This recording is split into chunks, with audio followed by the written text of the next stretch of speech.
this is one of our favorite programs in terms of a snapshot of the innovative county programs that were submitted for the Achievement Awards Program this year.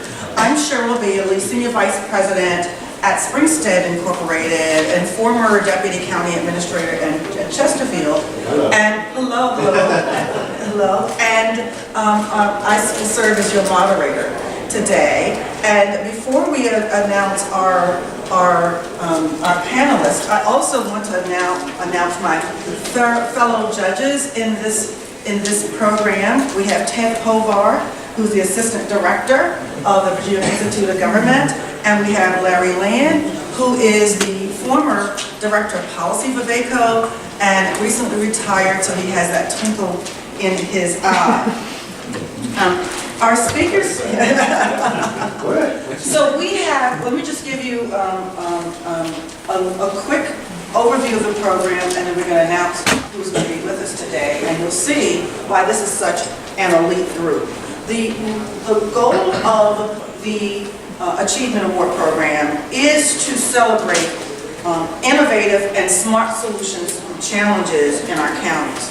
So we're sharing just a few highlights of those programs today, and we encourage you to go on the website and look at all the submissions. This year we had 106 submissions, an all-time historic high in terms of the number of entries. Last year we had 79, and as a point of reference, in 2016 we had 91 entries, and in 2015 93 entries. So 106 entries this year. 25 winners were acknowledged, were awarded out among 19 counties. So you can see it was an extremely competitive process. About 25% of the entries were selected winners. It was a really difficult time, and we worked really hard over the summer. A lot of hours and a lot of meetings in, a lot of time and dialogue in, because they all were so good. They were just really, really good. It's very energizing and inspiring, the solutions that we have in our counties and the good government we have in Virginia. So now I'm going to mention to you a highlight before we could squeeze into our session today of the 25 winners. First, I'm going to just introduce our panelists. Our panelists include Mark Moore, Director of Parks and Recreation for Pittsylvania County. We also have Tory Rowland, Capital Projects Engineer for Wight County. Darren Jones, the GIS Analyst from Roanoke County. And then we also have Debbie Duggar, Director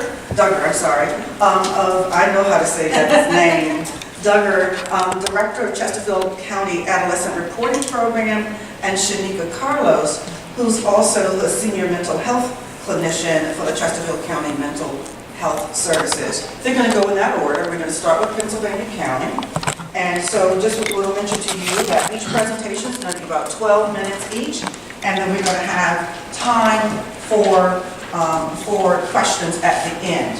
So Pittsylvania County was our overall winner this year, and the title of it is for their park project, and so you'll see that there for their innovative park project. And I'd like to now turn this over to Mark to tell us about Pittsylvania County, which is the overall award winner for the year 2018. Morning. So a little bit about Pittsylvania County.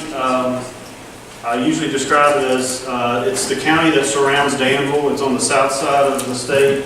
It's the largest county, or one of the largest counties in Virginia, around 1,000 square miles. So approximately the size of Rhode Island. A little bit about me.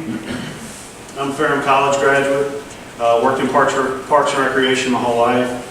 Virginia Tech, City of Roanoke Parks and Rec, City of Salem Parks and Rec, Botetourt County Parks and Recreation. And then I went down and had a unique opportunity in 2011 to go down to Pittsylvania County, which is actually the area that I grew up in, and start a recreation department. So this project is not just about building parks, and it's about a little bit of the context that I'll give to you behind the scenes. So prior to 2011, Pittsylvania County did not have a Parks and Recreation department. And prior to 2016 with this project, Pittsylvania County did not have parks. We are 250 years old, and we've had parks in the county for less than a few years. So I went to Pittsylvania County in 2011 during a very contentious time between the school board and the board of supervisors. Imagine the school board and the board of supervisors. So they're each pointing the finger at each other with how we handle recreation in Pittsylvania County. So 2011, I show up, first director of Parks and Recreation, and I don't even get as much as a box of stuff. I'm literally moving my desk into an office. It was scratch. If there's a definition of starting from scratch, it was starting from scratch. So for the first several years, I was by myself for 4.5 years in the position. Now we have a more diverse department. We have a robust 3.5, three full-time staff members, and then a part-time secretary. So what I did was the first thing I bought was a camera. What do we have? What do we not have? What do we need? Where do I start? Youth sports is something in the community that we've done privately in the past, done okay with. Started to corral that group. Youth sports, that's definitely an interesting task. Built out 12 athletic fields over the next 3 years with grant funding, a large amount of grant funding. 6 months into the job, wrote a 9-page joint usage agreement with the school board and the board of supervisors, both passing that unanimously. So we have really the backbone of our Parks and Recreation Department is our joint usage agreement and the ability to use school facilities. That really laid the groundwork for adding athletic fields to those 4 middle schools that we have. They're about 10 years old. We had athletic fields. We shored up the shape of and the direction of youth sports. And then we started to move towards building parks at each of the middle school campuses. And so what we did was we used sports as a way to market the parks to the community. And it was real, I described it a lot as building the car as you're driving it down the road. So you're educating people on the need for parks and recreation and what you have and what you don't have. And you're also starting to write grants and get funding for parks and recreation. So specifically the park project was a vision for, at each of our 4 middle schools, what we did was we worked with the school board and we worked with a total of 10 funding partners to build parks at each of our 4 middle schools. The parks include playgrounds, picnic shelters, restrooms, walking tracks. We already had athletic fields there, so we're starting to see the resemblance of a diversified park that you'd see in most every other community in the state of Virginia. So what we did was we built those parks with public and private funds. So the financials of it are, the county put in $150,000 in seed funding. With $150,000 in seed funding, I was able to bring in another $500,000 in grant funding to fund the project. So it's a $650,000 park project. The county's investment into it is $150,000.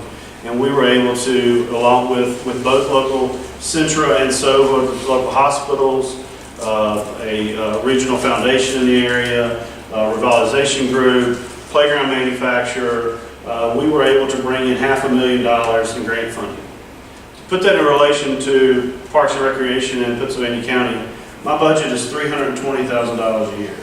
So with the park project alone, we brought in $501,000. So we brought in more funding in that fiscal year through grants to fund this project than I have in my entire budget.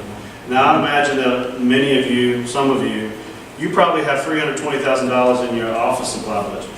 I have it in my entire, that includes my salary and everyone's salary. So what we did with the park project was we made a community thing. And so I have a few pictures I want to show you. I know we only have about 12 minutes, so I want to try to condense this as much as possible and give you some visuals. But I'll also add this.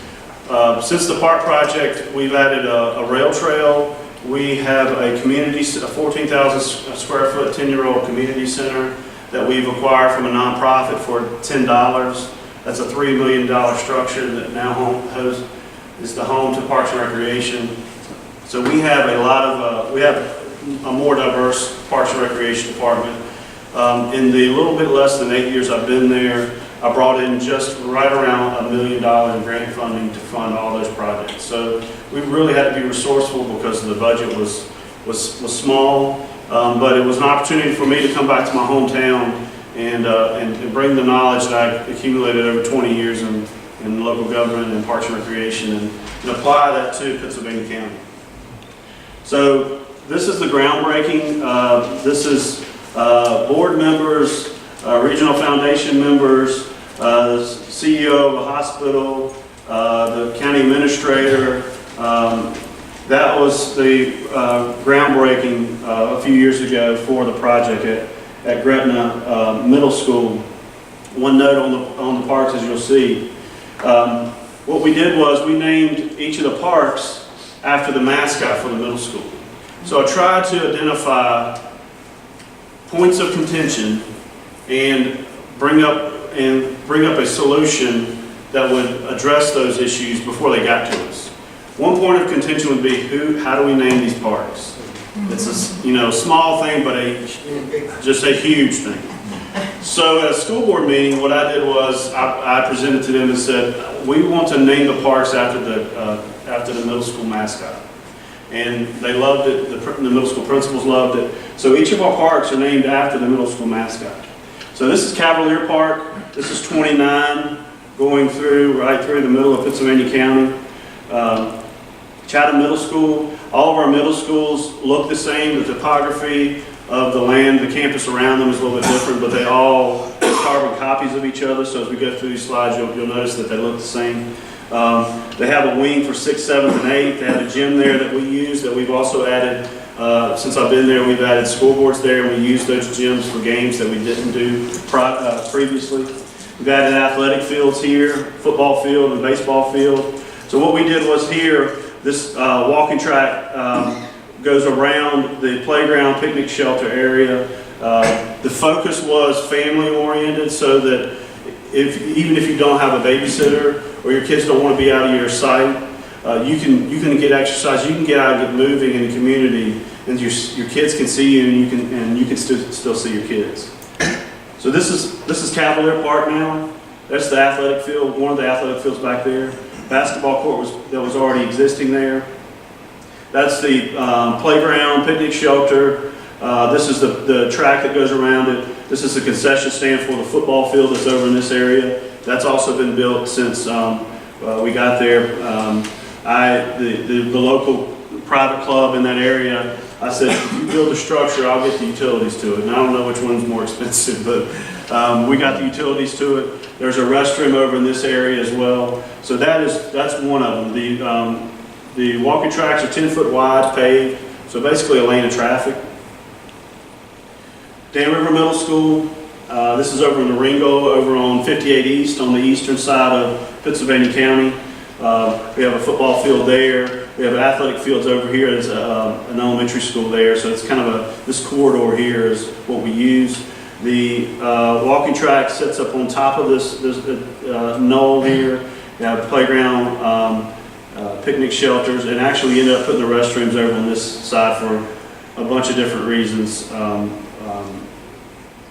closer to the sanitation on that side.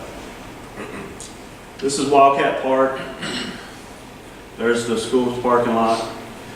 One of the things with the middle schools is the infrastructure is already there. We didn't have to pay for it. We didn't have to pay to get water there, power there, parking. They were community gathering places. All that research and all that stuff has been done for us. We didn't really have to do any of that.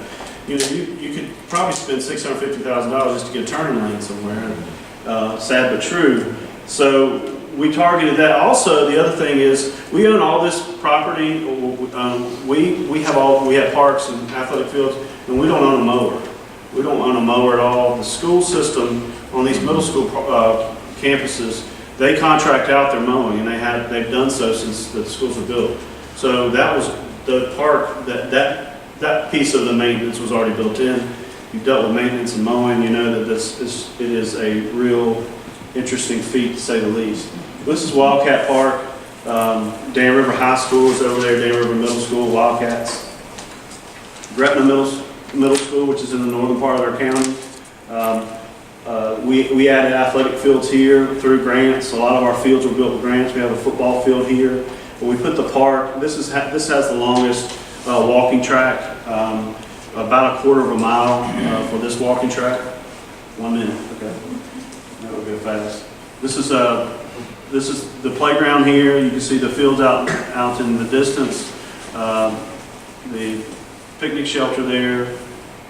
Tunstall Middle School. Again, we have athletic fields there. This is Tunstall High School here. We've added facilities directly behind it.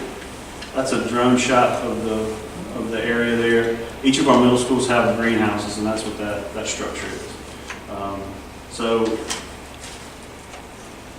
that was the ribbon cutting out at Wildcat Park for the project. We've won 4 state awards for this park project. We've won a Governor's Excellence Award. We've won a State Parks and Rec Award, Virginia Treasures. We won a Regional Health and Wellness Award. So we've done a lot of work, and we've got a lot of accolades for it, but it's really been a benefit to the community. And as the school board member said at the groundbreaking, he said, you know, Mark came to us and said, and presented this project to us several years ago and said, I'm going to raise $650,000 to do this project. And he said, in his words, there's no way.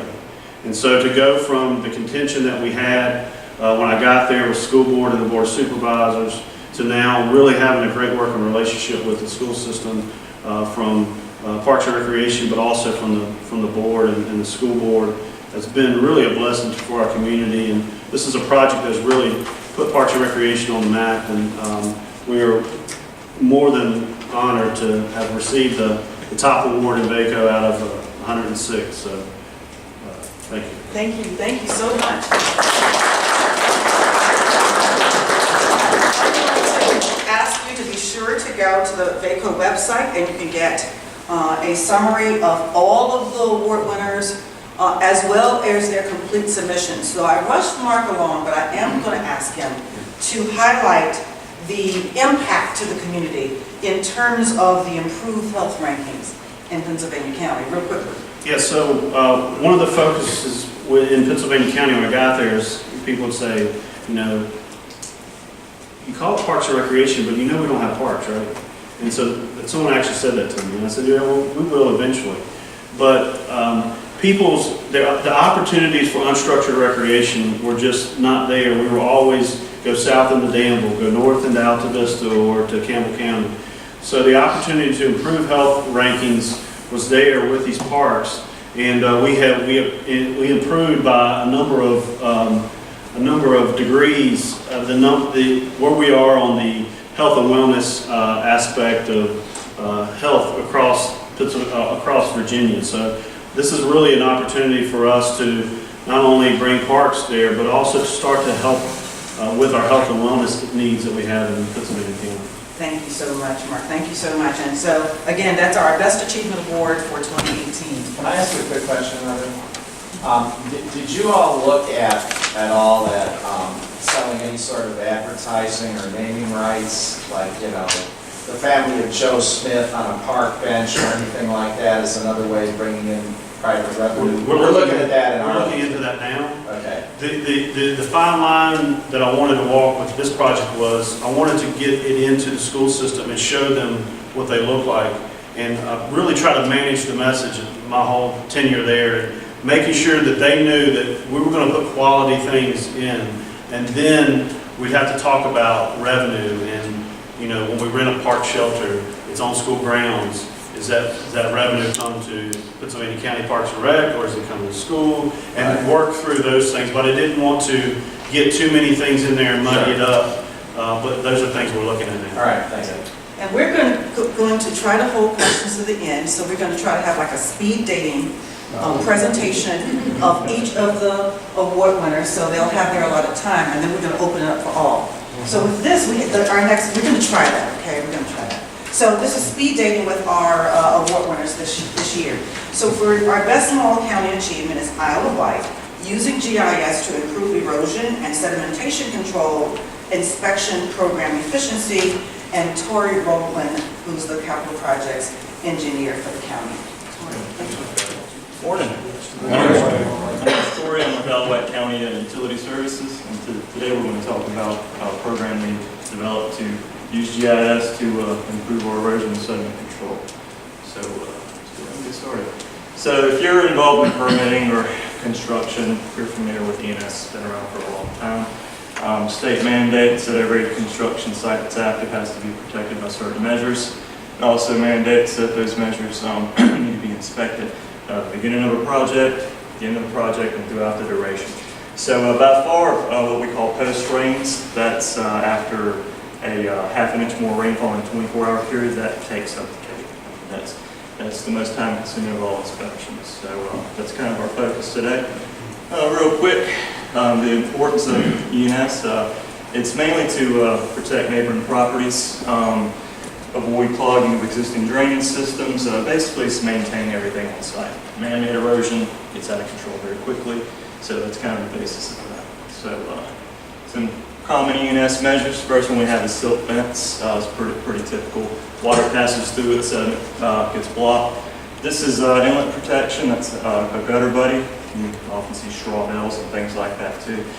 Standard construction entrance. So a couple larger sites you have some bigger examples, sediment basins, but this is typically what we mainly inspect on some of the smaller ones. But all right, so how do you determine if a post-rain inspection is needed? 24 hours, half an inch or more. Or you could rely on a little friend there, but he's not going to be as accurate as some. Rain gauges are used a lot. The problem with rain gauges is they're very site-specific. So, you know, what we were actually doing with the county before is we would rely on local weather reports. Weather report came in, it'd be a divide and conquer. We basically do the north end of the county and the southern end of the county. So a lot of ground to cover. Wight County is 320 square miles. With 7 people in the department, 2 full-time inspectors. One of the things we were running into is with treating it as a full county event, oftentimes you get to a job site and it would be dry. Or we weren't able to cover the full area. Busy construction season, 75 to 100 job sites active is pretty common. So we wanted to develop something that was higher precision, a little bit user-friendly, something that we could really focus in on those areas and basically, the big question, make the best use of the time. So we got together, we met with our GIS department because we knew we wanted to have something involved with mapping.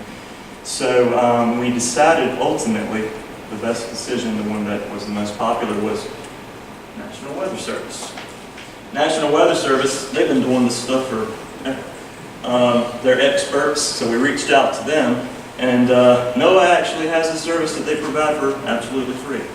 You can download it, you can take the data here, different formats, you can even go back the last 60 days, even the entire rainfall maps for the year, and then you can download them into a different file type of your choice, and you can bring them into your mapping application. So as far as maps go, we use ArcGIS, and at Wight County, we're very blessed to have a great GIS department. It's headed by Herb Finch is the director, Mike Rochelle is counterpart, and it's a great system. If you're not incorporating GIS on some level, I highly recommend it. It's a powerful tool. And so we already had this system in place. So we got together with our GIS department. First thing we wanted to do is we wanted to set up a simple base map, template to go ahead and have ready to go. So you go to the website, download the data. You know, rainfall events coming the next day. You bring in the data the next morning, you check, bring it in through the ARC toolbox, and it comes in these nice grids. Each one of these grid points is about 2.5 miles apart. That's about a little over 6 square miles. So we've taken 320 square miles and now we have exact locations within really 2.5 miles of all active construction sites in the county. You can make it as it's really user-friendly map. We wanted to keep it that way. You can even label it. this is a technique called interpolation. These are splines you've seen on a lot of population maps when you highlight certain areas. So this map right here, you can really see the yellow areas are where we have every half an inch of rainfall in a 24-hour period. So now we know exactly where we need to go and inspect, as opposed to 320 square miles.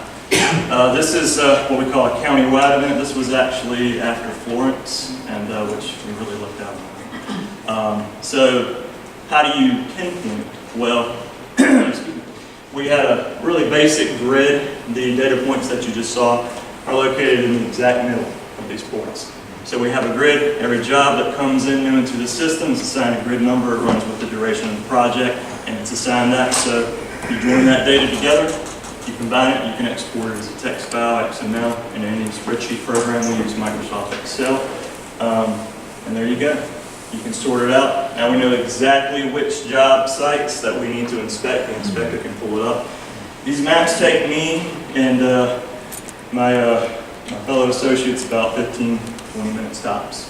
So we've already saved hours in the entire week with absolutely no cost to the county. So the inspector can pull this up and he can go out, he or she can go out and inspect the job sites that they need that day. So, conclusion, now we have high precision data. It's absolutely free. We can archive it. And we can check for trends, research, we can pull past maps, and we have a solid record. Better use of staff time again. The data is available in the morning between 9 and 10 a.m. Sometimes when it can be a little, if it's a difficult weather event, it can take a little longer. But 15, 20 minutes a map, which means less inspections, which means some very happy inspectors. Anyway, I hope you've enjoyed it. If there's something that you might be able to help you and your department with, feel free to contact me. My name's Tory, Rowland again. Call or email. We've also got Herb Finch. He's the jazz director. His information as well. If you have any more technical questions that I can answer. So if this is something something that you might like to find out more information on, feel free to contact us. All right. Thank you. Thank you.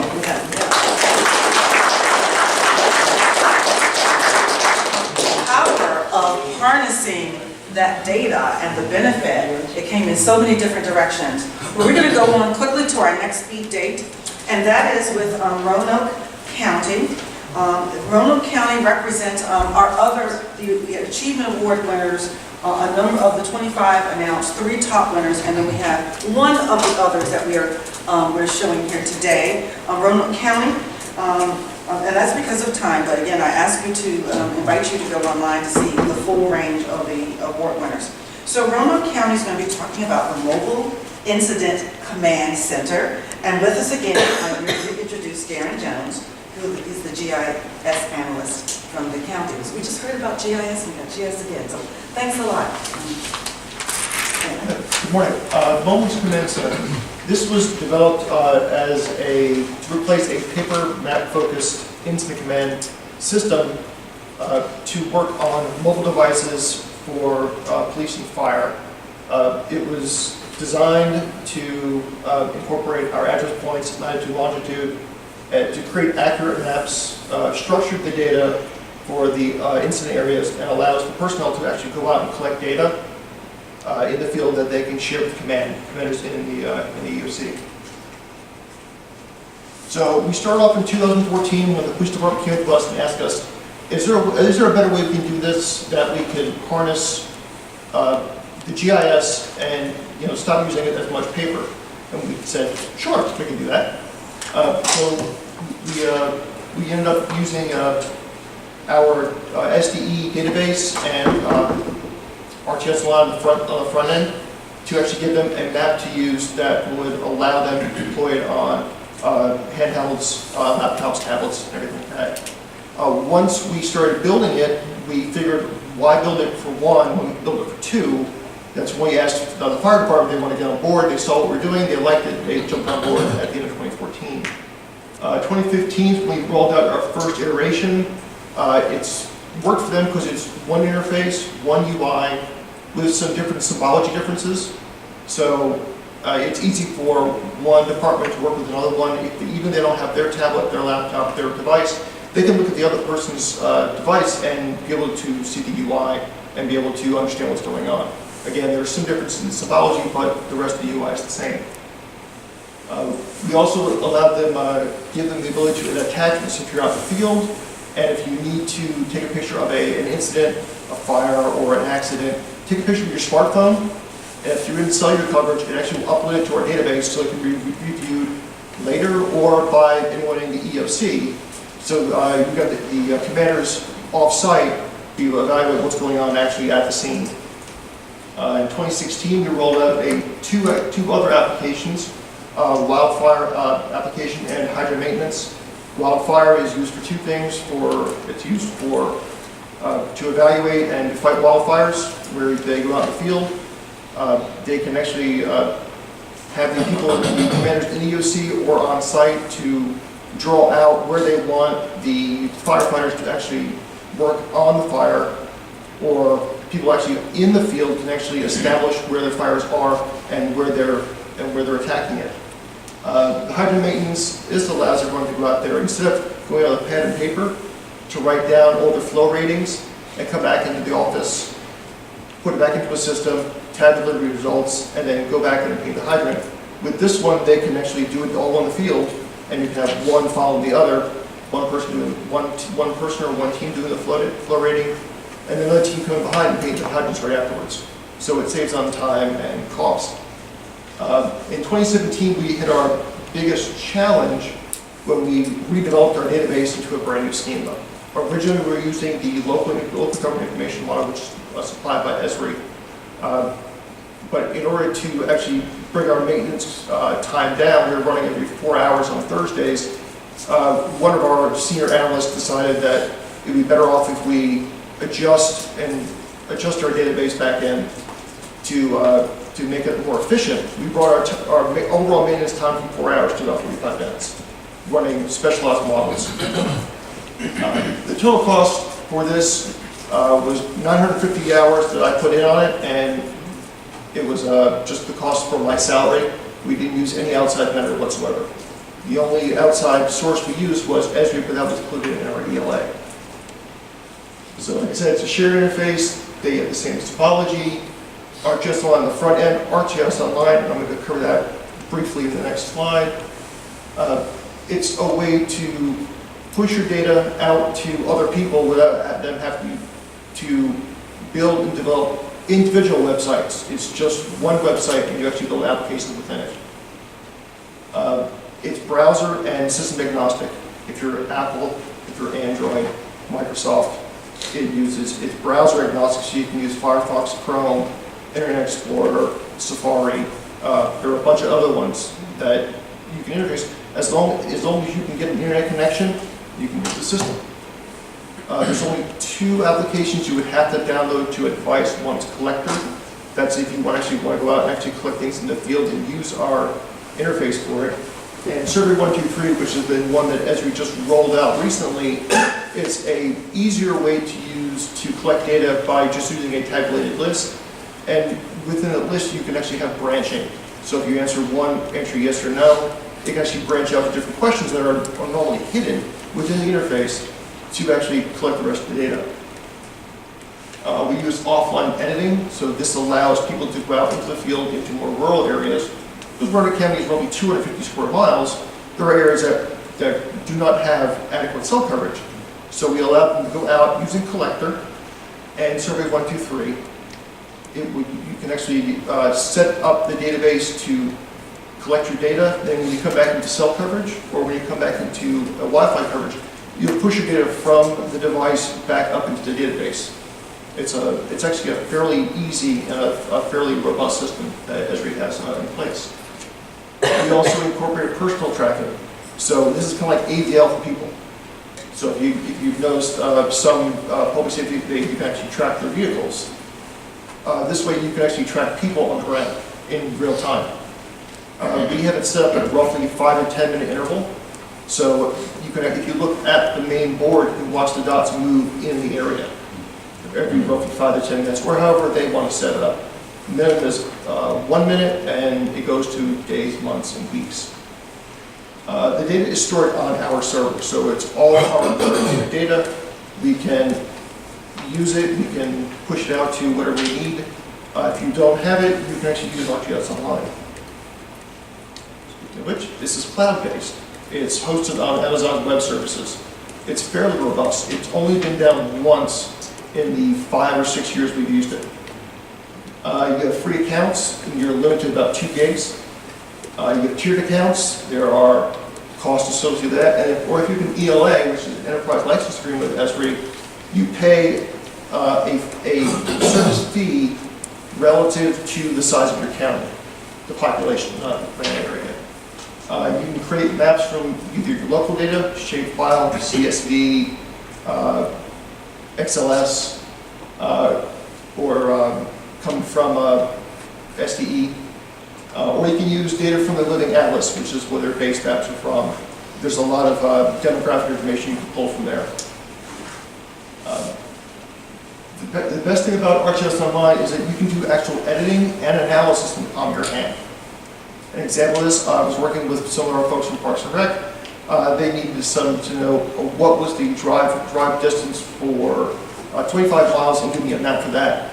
I did it on my phone while I was sitting there next to them. It took me 5 minutes. Then I said you leverage the Amazon Web Service in the back end to do the computing power for you if you don't have the systems in place to build it yourself.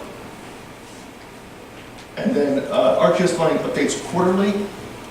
They will push out new applications, update the systems. Very rarely we have any hitches. If you do have a hitch with an application, it's very simple. They have a very good tech support staff. They will actually help you bring yourself back around. So our original deployment, like I said, we used the local government model, or you can go custom. We ended up doing both. The LGIM was an in-place free solution that's built into all of their general applications. We went with that originally because we didn't have a proper one in place, but we ended up going custom when we redeveloped our database. If you don't have in-house help, you can actually go outside. You can go to Esri to help you build these, since they are the ones that architect these. You can have them help you build it if you have the funds available, or you can actually build it in-house.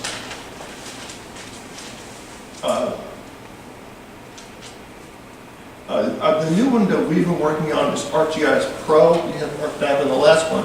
ArcGIS Pro is a way to leverage both. You can bring in ArcGIS Online into Pro, and you actually publish directly from there, instead of actually having to publish in multiple different areas. Security is important, so you can either secure, if you're using your own database, you can secure at your system level, at your REST services, or if you're using ArcGIS Online, you can do it at the organizational level. You can open it to the public, and you can actually set up actually for groups. So if you set a organizational level, and you can go down to public safety, only those that are in the public safety group are able to access the data itself. We did a couple of changes to scope. Of course, scope creep happens to every project. We try to keep that as a minimum, but as we had our individuals out there testing, they would ask us to make modifications, and most of them were pretty easy to do. And the nice thing about it is, once you build one application, the rest just start rolling out. So I'm going to show a couple of our applications that we built. So the first one are the police incident and the fire and rescue pre-incident plan. As you can see, you have, here it is. It's the same interface. The only difference you'll see are a couple of different icons that you'll see in police, so sniper positions versus fire hydrants. Like I said, but you can see police and fire can look back and forth and be able to use it effectively. The wildfire. So what you see here is the desktop application you will see actually on a tablet or on a desktop in the EOC.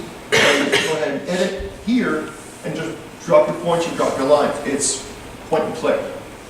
You can use different base maps. This is a street base map versus aerial. This is actually using collector. The difference between the other and this one is that in collector you have a smaller screen. So when you actually do place a point, it actually does drop out to a feature. You scroll through what you want, click on it, click on the map, fill in some information, and that data is stored on the server. The hydrant inventory, like I said, we are transitioning from collector to survey 1, 2, 3. Here are the steps to do a hydrant inventory. It's open the map, find the hydrant, step through a bunch of different screens, take a picture if you need to, and once you're finished, and it uploads it to the server. Server 123 is just a scroll through. So you scroll through, you put some information in. The nice thing about Server 123, you can use Excel on the back end, so you can do complex computations. You can do an algorithm on the back end. So if you actually have ever flow tested a hydrant, you need your pitot pressure, your residual pressure, and and those actually require to compute the observational. Observational and the others will actually give you your available flow. Available flow drives what color your hydrant you see on the corner. So this, once you're out there, you put information, and as you click through it, it will fill information out for you, drops down, shows you what color the hydrant's supposed to be. So the guys following behind you can actually look at it and go, oh, this is going to be green, this is going to be blue.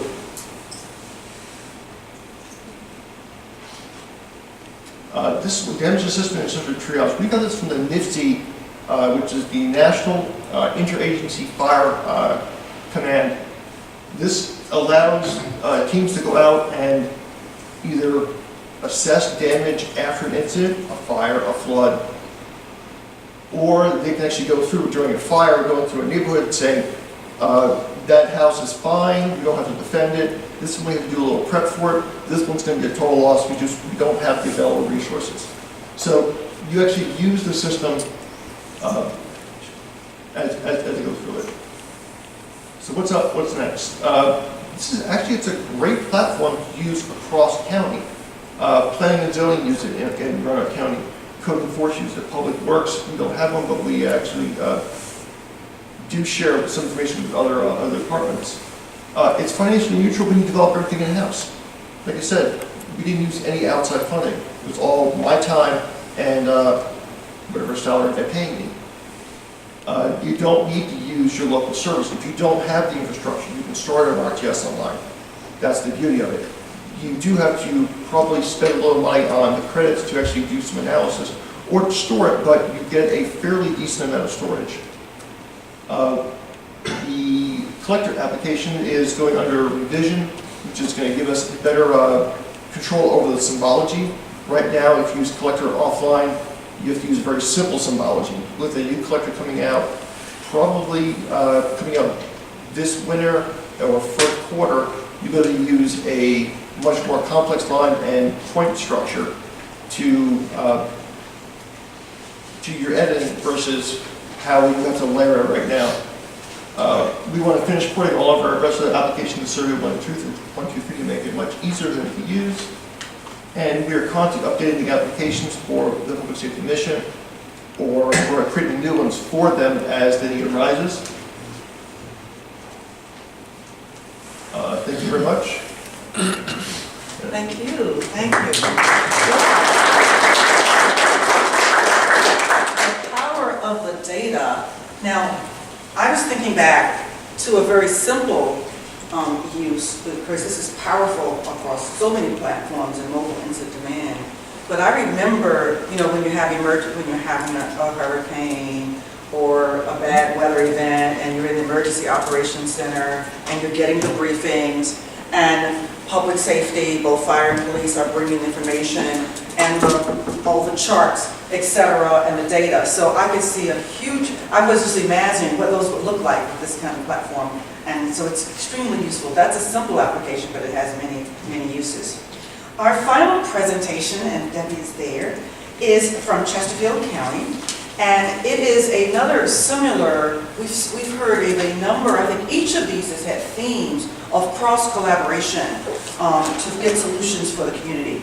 And this project is operationalizing, of course I did this very well in my room this morning, operationalizing a system of care and breaking down silos, the sharing of senior mental health clinician across juvenile agencies in Chesterfield County. We have Debbie Duggar and Shenika who are going to be presenting to you. Thank you, Debbie. And we're going to tag team this, so I guess we're sort of a double date on this.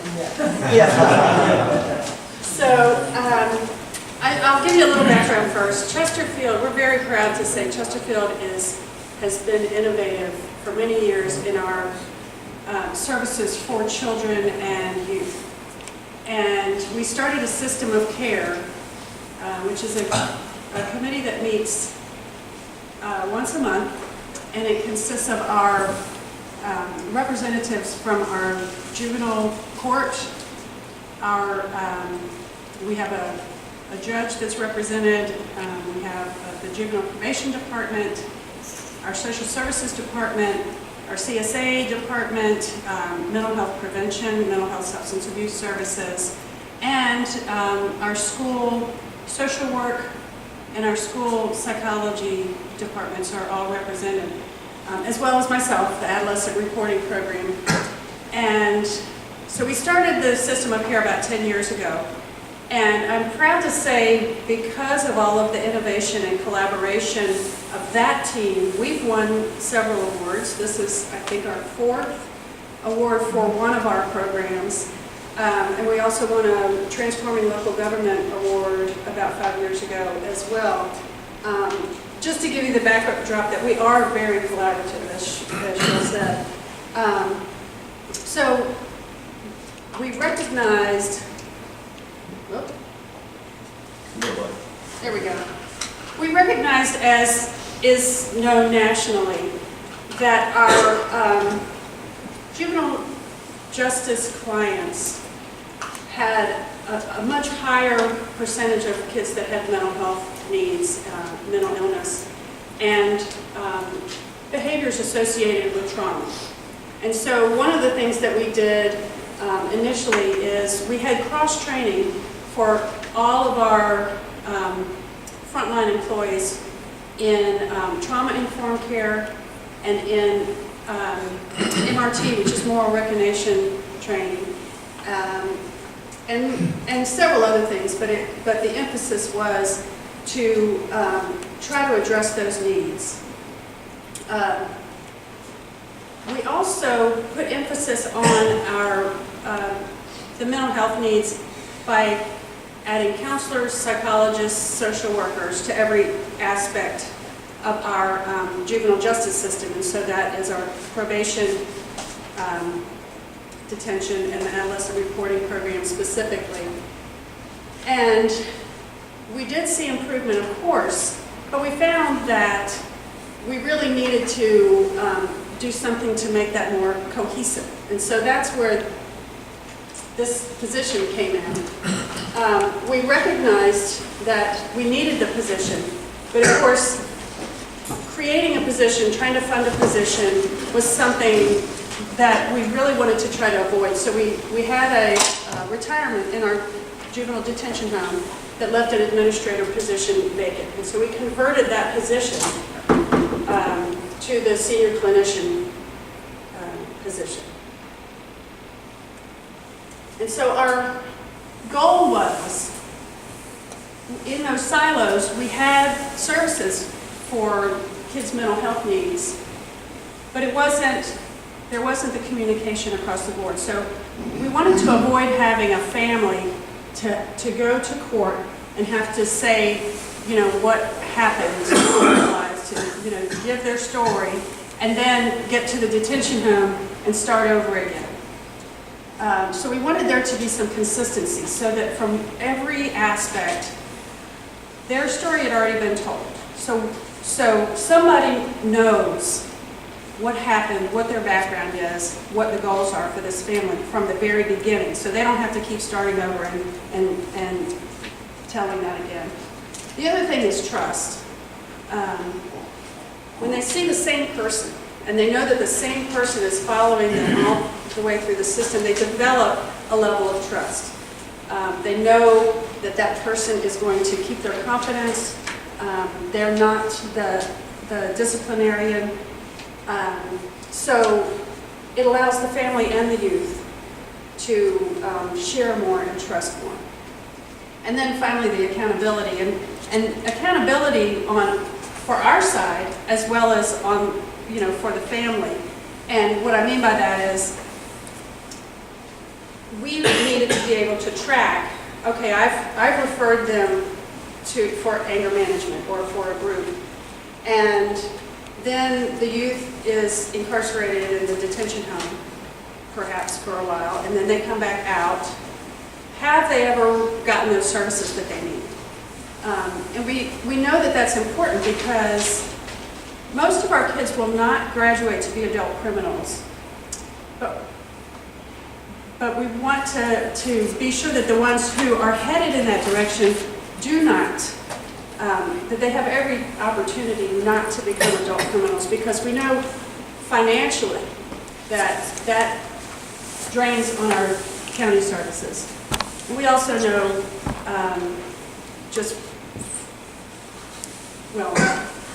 nationally they've shown that someone that is in the adult criminal justice system over a lifetime costs a locality up to $1 million. And so we want these kids to be productive, to give back to our community rather than us supporting them through their whole life.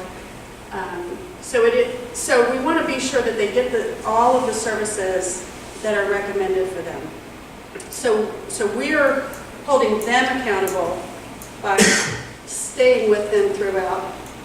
And we are also being held more accountable because we have to answer for, did they get that referral? Did they follow through? So that is that piece, and I'm going to tag team. I'm Shenika Carlos. I'm also known as the same face, so that the picture of consistency. I hold the Systems of Care Senior Clinician position, and my position is based at Chesterfield Juvenile Detention Home. Okay. So it is my endeavor to meet with the youth and the families at every phase in the juvenile justice process. The ideal phase would be at the court. However, they could enter that phase at any section. Sometimes I'll see them at juvenile detention first, and then sometimes I'll see them at Debbie's place at the Adolescent Day Reporting Center. It doesn't really matter. At each juncture, they need a familiar face. Okay.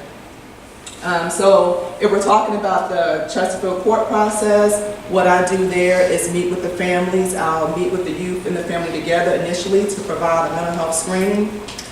Just kind of gather some collateral data and some background and try to rule out any issues that may be contributing to some delinquency and maybe some family issues that may need to be addressed that have not been addressed. I'll then meet with the youth alone just to make sure, again, there's some consistency and accountability in that aspect. And then most of the times I'll bring the family and the youth back together and share things that were discussed and possibly provide recommendations and some, again, collateral contacts. Also, on the recommendation and collaboration piece, I'll meet with the probation officer and just kind of gather any other necessary details and facilitate recommendations from that point. In most cases, in some cases, there's also a recommendation for families to do parenting groups, and I'm also a part of that. So again, providing that familiar face, that consistency, in keeping with the trauma-informed responsiveness and approach so that families, again, don't have to tell their same stories over and over again, and they're not traumatized by going from one juncture to the next juncture. So that's the nature of what my position provides. So if we're at the juvenile detention home, what will initially happen when the kids come in, typically they'll come in off the street, they've been arrested. In some cases, they're remanded to detention from the court. So in either case, they're come in and they will be provided a mental health screen, an initial mental health screen. And surprisingly or not, most youth are very upfront and honest about things that are troubling them, suicidal ideations, any trauma. So at that point, we'll use the Massachusetts Youth Screening Assessment, and that's an assessment that's been used in juvenile justice agencies worldwide. So we use that to ascertain whether or not the youth, again, has been struggling with any suicidal ideations, any trauma, any alcohol, any physical or mental abuse. And then we'll screen that out, and if necessary, CPS may be contacted, parents may be contacted for further information.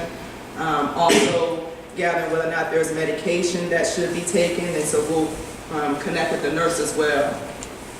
While they're at the juvenile detention home, we provide individual and group counseling.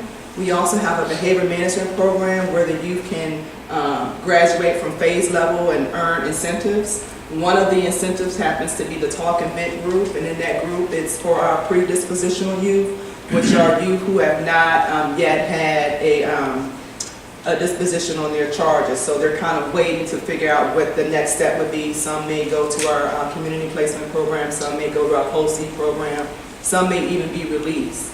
So the talk and vent group is an option for residents who've been there for a while, just kind of, again, like I said, waiting. And we'll just kind of talk about the stresses of being in detention, the plans for release, how they can become a productive citizen to society once they leave, what do they need to do for prevention, and what resources are available to them. Then we have also recently added our detention review meeting, which is a meeting that has myself, our case manager, probation, parole, and our home incarceration program supervisor. And we'll just kind of review each kid that's been detained and figure out if they need to actually be there, because it could be a system issue where they're there because of school or there's no placement for them. And we'll rule those kids out and make sure that if they need to be in detention, that's where they are, or if they need to be in another placement, then we'll try to get the judges to make recommendations for other placements and plans for them. So all that happens at our detention home. And then, like I said before, the Adolescent Day Reporting Center, it's quite possible for me to have met with the youth and the family at the court. Then if things don't go well and the kid gets in trouble even more, then I'll see them in detention. Sometimes after the detention process, they will go to the Adolescent Day Reporting Center, which is where they will see me again. I'll provide psychoeducation groups, crisis intervention, again with a familiar face, and it alleviates them from having to tell their story all over again. I provide case consultation with some of the staff, giving them some background without keeping them confidentiality, but giving them some background and some tools on how to best work with the youth and the families. And also I provide staff training. I'm also a certified youth mental health first aid treatment provider, so I'll do those trainings for the youth, for the staff there as well at the Adolescent Day Reporting Center. And then Ms. Duggar wants to go over some testimonials on some results we've had. Well, we just picked one testimonial representative of what we expected, and this is exactly what we like to see and what we had hoped when we formed this position. You can see that this was a young man. He said, you know, I was in detention and I was angry with my mom, and we highlighted and read the negative emotions that are associated with being in the juvenile justice system. He had to go to court, he was nervous, he had problems that he needed to deal with, he had family issues, and he was part of the system. So all of those things can really stress a child and their family. And what he said was he was able to talk, he knew Ms. Carlos at every aspect. She recommended anger management. He liked the groups that he's participating in. He knows that this will help him, and he's looking forward to his future. And that's all we can hope for with all of the kids that we serve. Thank you very much.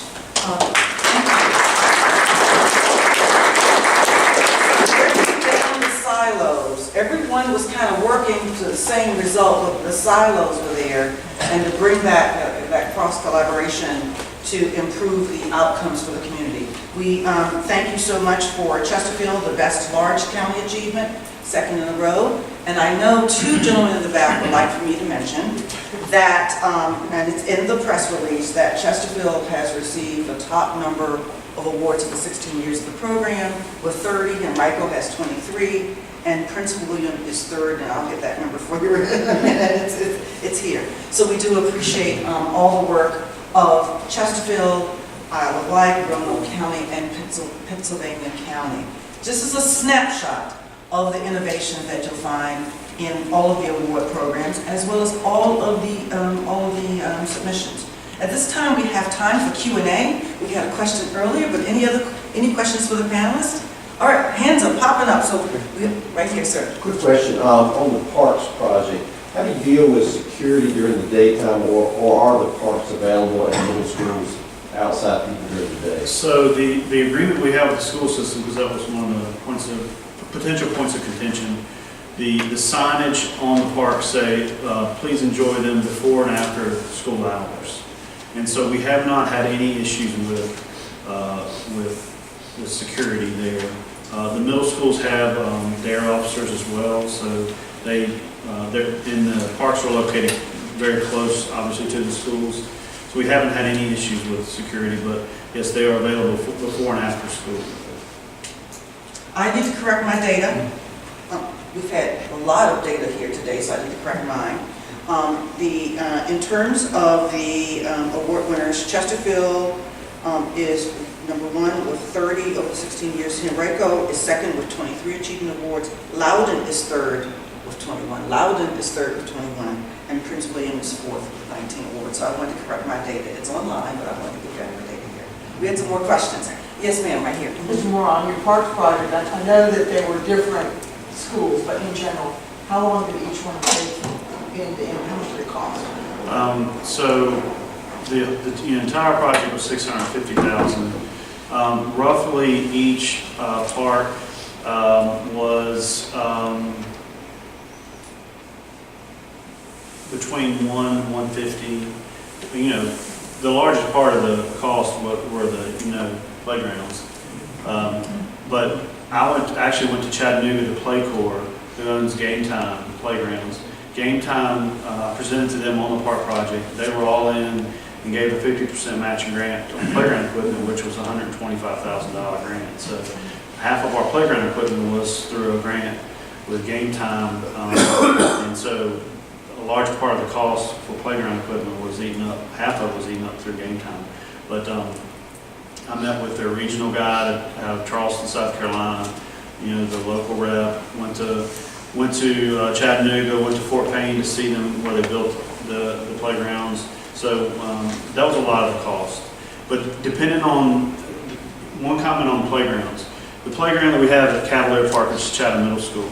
I met with their principal there, and they have the severe and profoundly disabled kids from all over the county that come there. And so I met with them at a time where the ramped unit, the most ADA accessible playground, was actually going to be in Dan River at Wildcat Park. And after meeting with him and seeing the kind of medieval looking area that they had, it was a time where the thought was to segregate, the handicap, so to speak. Now it's integration. I was able to switch those playgrounds. And so that playground is actually the most expensive because of the ramps, but I was able to, now I was over there the other day for prior to football event there, and I saw the kids rolling up on the wheelchairs on the ramp. So it was really rewarding, to say the least. So fundraising was about 18 months, and then once moss doesn't grow under my feet, so once I got that done, it was less than a year. The playgrounds were concurrent to, playgrounds went in and then the tracks went in. The restrooms took longer because they were, restroom costs are just completely ridiculous, but nonetheless, we ended up doing prefab restrooms that were delivered. So once playgrounds started in June and July, we were done by the end of winter. And you used RFPs for the labor? Yes, so the playgrounds, the picnic shelters were all under Play Corps or Game Time under U.S. Communities, cooperative purchasing agreement. So I was able to use U.S. Communities cooperative purchase agreement to do the playgrounds, to do the shelters, to do the trash cans, the benches, the picnic tables. Honestly, I lumped as much stuff in there as I could with U.S. Communities, and especially with their grant, and I was able to do that, and so that saved a ton of time, because that was the piece that was the biggest part of that project, and that's what would have eaten up the most time. So it could go all to the board at one time, and because procurement over $100,000 has to go to the board of supervisors, and they okay it. So that helped save some time. Remember the agreement was for labor, or did you do a separate contract with some company? So the labor to install the playgrounds was in with Game Time. Yes, their installer was local, so yeah, the company did it, and the other part of that is we saved $22,000, and I was able to put it back into the program. The playgrounds were being installed in July, right in the middle of high school football season. So what I did was I reached out to the ADs at each high school, and their football teams actually came down and helped us put borders on the borders, the installer didn't do the borders. They dropped the mulch, the playground mulch there, but they helped us spread it. So we saved, $22,000 by creating community projects, which we had. There's a ton of stuff, media coverage on this, but there were newspapers and TV stations there, and it was a great atmosphere. But that was how we were able to make it kind of a community project for all those high school students. They really enjoyed it. A lot of people pop up with, more hands make light work, right? That's right. So more hands, yes. We had another question. Yes, sir. I have a question for Debbie. Tell me more about the detention center, because is that something just for Chesterfield County? And obviously your direct communication with the judge and send people there. How did that come about? Was it funded by just the county or the state? Because we don't have anything like that. Oh, okay. Our detention facility is funded through the Department of Juvenile Justice as well as our locality. And the detention home has been there, this current detention home has been there probably 15 years. But we've had a detention home there. I've been with the county 26 years, so we've had a detention home at that site as long as I've been with the county. The Department of Juvenile Justice is really moving away from incarcerating kids because of their mental health status and also because of chins or status offenses. And those are offenses that are not offenses if you're an adult. So those would be things like being out after curfew. We don't want to criminalize kids because they're not going to school and that sort of thing. So our detention home only keeps the kids that have committed really violent crimes that make them a danger to the community. We also have, and Shenika might want to chime in on this too, but we have the community program, they call them the CPPs. Those are when kids are sentenced to go upstate, which is right now the only facility that's a juvenile prison type of facility in Virginia is Bon Air. And so what they've done is they're trying to keep more kids out of the Bon Air facility. They've contracted with Chesterfield and I believe it's 9 other localities to serve those kids within the community. So kids that might otherwise be sent away stay in our detention home. They're separated from the other youth, but they receive services within our locality. And that way when they transition out, they're transitioning directly into the community where they come from. Now, we do serve some kids from other localities in that CPP because some localities like yours don't have a detention home, but they try to keep them as close to their home locality as they can.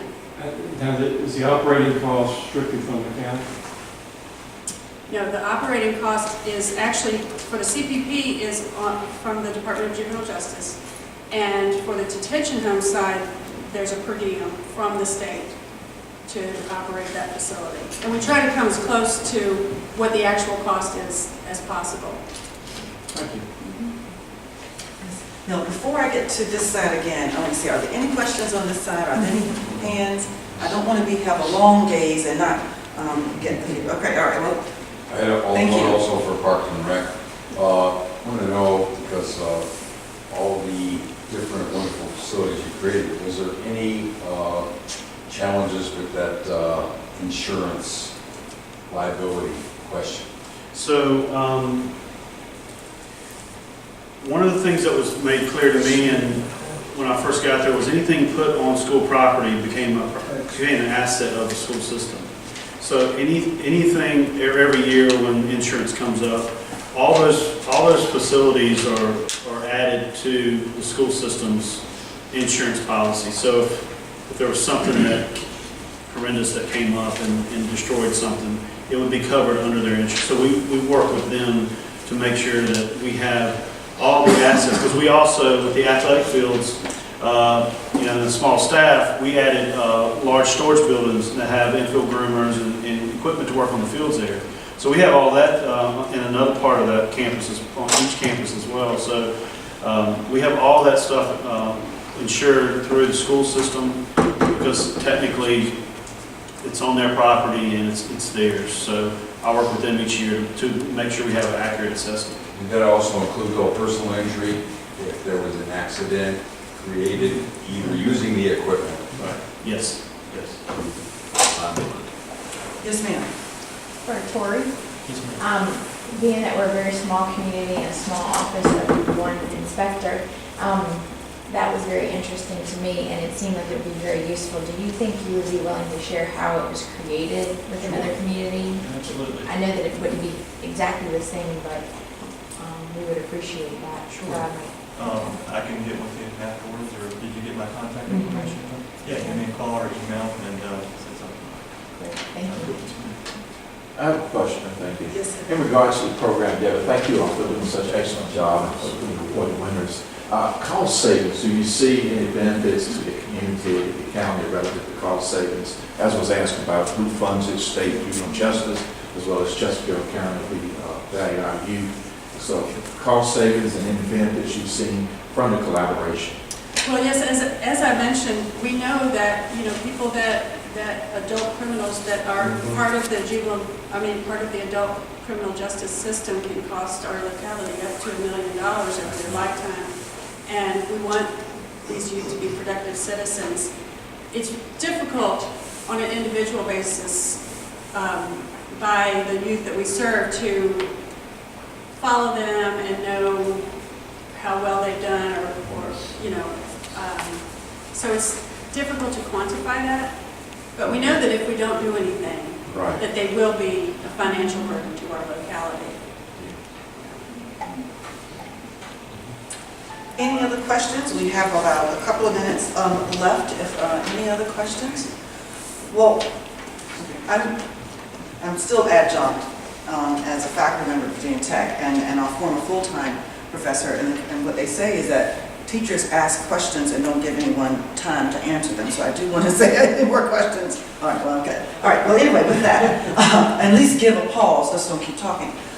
We so appreciate your participating with us today and the very insightful questions. You drill down into the really, really intricate aspects to make these projects work in collaborations. We invite you to visit with the panelists afterwards to exchange information, because this is all about sharing and cross-pollination, and we appreciate your time and your input today. Thank you. Bye-bye. Thank you.